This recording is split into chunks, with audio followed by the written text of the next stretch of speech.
that I loved. Before ever I knew who Thoth or Osiris were, I knew what the planet Skaro was. I knew what TARDIS stood for, and I knew that Daleks couldn't see the colour red, which worried me, because there were red Daleks.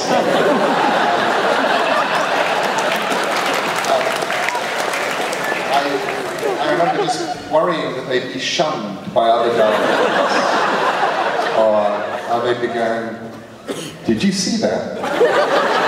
It was like a bunch of Dalek bumps in the air, just went past." And then the Dalek would say, "Yeah, and a plunger, and a gunny thing, like spooky." You know, these ghost Daleks. So this was my mythology. This was my first mythology. This was the one that I loved.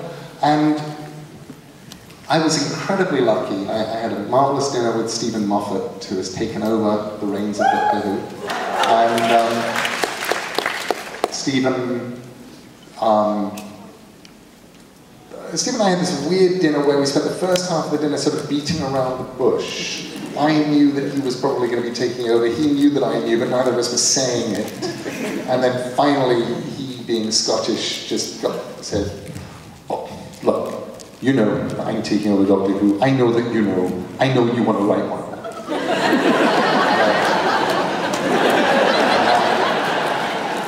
And I said, "Okay, what can you tell me?" So the lovely thing about plotting my episodes back then was that there were things that I wanted to do that we could set into motion all the way back then. I wanted a TARDIS set to remain.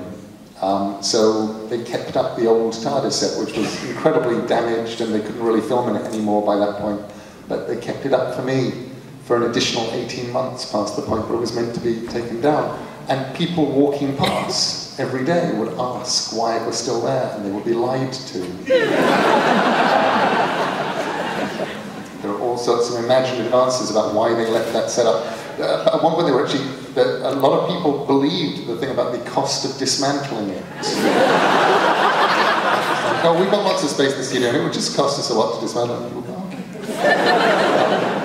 But I got that, and I knew that we were going to create a TARDIS console out of junk, so we were able to do the Blue Peter competition for kids, so a kid actually got to design that console. So that kind of stuff was fun, we did it in time. But mostly for me, it wasn't about any of that kind of stuff. Mostly it was about the sheer, raw, naked power that I felt. There have been 2 times in my life when I know how God feels.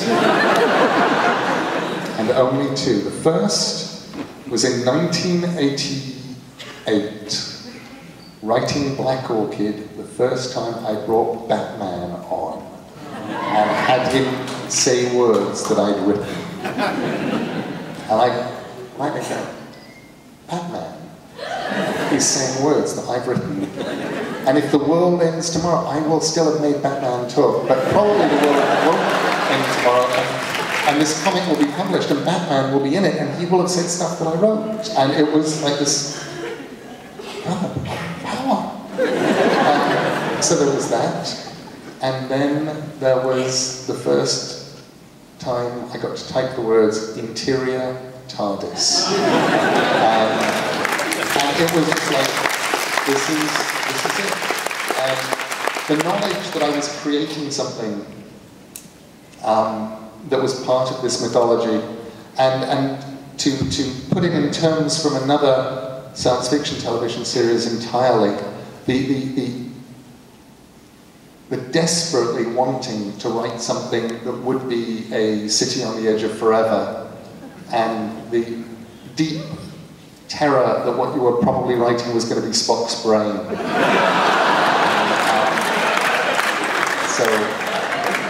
And it really wasn't until it was broadcast and I discovered that people really, really liked it. I went, okay, I think I came down more on the city of the other side from this picture. Wow, all right. I'm hard.